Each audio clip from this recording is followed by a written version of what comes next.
साथियों, आज हम आपको एक ऐसी असाधारण और भौचक कर देने वाली घटना के बारे में बताने जा रहे हैं, जिसे सुनकर पहले तो विश्वास ही नहीं होता।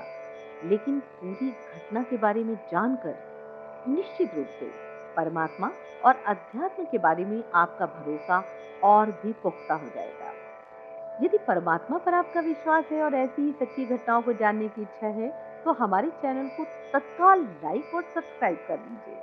धरती से हजारों फीट ऊपर आकाश पर उड़ रहे एयर इंडिया के विमान में यात्रा कर रही एक महिला अचानक बेसुध होकर गिर पड़ी। ये विमान दुबई से मुंबई आ रहा था। रात के लगभग 1:30 बजे विमान पाकिस्तान के हवाई क्षेत्र में था। विमान में कोई डॉक्टर यात्री भी नहीं था जो उसकी सहायता कर पाता। ऐसे में विमान चालक ने पाकिस्तान से विमान को अपने देश के किसी एयरपोर्ट पर लैंड कराने की इजाजत चाही। लेकिन इसकी प्रक्रिया पूरे होने में काफी समय बीत गया। महिला की सांसें थम चुकी थीं। महिला की हालत देखकर विमान में सवार प्रत्येक यात्री परेशान था। लेकिन ऐसी गंभीर दशा में कोई कुछ कर भी नहीं सकता था। ऐसे में अमृतसर की युवती यशोदा शंकर ने विमान के क्रू मेंबर से कहा कि वो डॉक्टर नहीं है, लेकिन आध्यात्मिक शक्तियों के जरिए वो महिला का जीवन बचाने की कोशिश जरूर कर सकती है। क्रू मेंबर्स ने तत्काल कहा कि मैडम, आप जल्दी ही कुछ कीजिए। यशोदा ने महिला की आज्ञा चक्र मस्तिष्क के मध्य भाग, जहां तिलक लगाया जाता है, पर हाथ रखा और परमात्मा का स्मरण फिर मंत्रोच्चारण भी किया। तकरीबन 5 मिनट बाद महिला की धड़कनें चलने लगी और वो उठ खड़ी हुई। महिला ने अपना नाम कृष्णा भौमिक बताया। वो कोलकाता की रहने वाली थी। उसने कहा कि जब वो बेसुध हुई तो उसे लगा कि जैसे जीवन का अंतिम समय आ चुका है। मेरी आंखें बंद हो गईं। लोक और परलोक दोनों दिखाई पड़ने लगे। अब ऐसा महसूस हो रहा है कि मैं मृत्यु पर विजय प्राप्त कर पुनः लौटी हूँ। कृष्णा ने यशोदा का बहुत धन्यवाद ज्ञापित किया।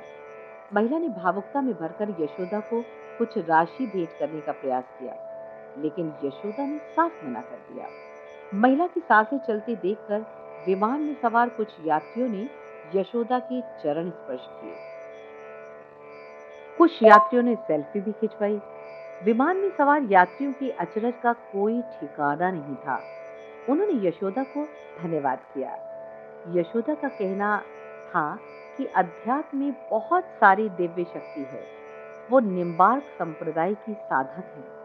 फिलहाल मुंबई में रहती हैं। मैंने गुरु मंत्र जपा और इष्टदेव को प्रणाम कर उन्हें अंतर मन से याद किया।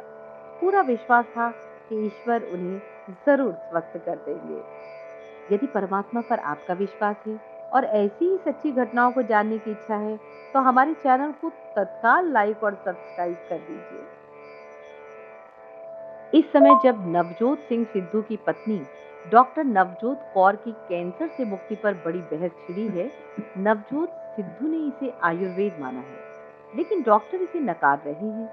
दूसरी तरफ आध्यात्मिक शक्तियों के माध्यम से एक महिला ने हजारों फीट की ऊंचाई पर बेसुध एक महिला का जीवन बचा लिया। आश्चर्यजनक बात यह है कि इस महिला ने जीवन बचाने के बदले कुछ भी लेने से साफ इनकार कर दिया। इस घटना को लोग परमात्मा का ही चमत्कार मान रहे हैं। परमात्मा कभी भी किसी भी रूप में आकर आपकी मदद कर सकता है।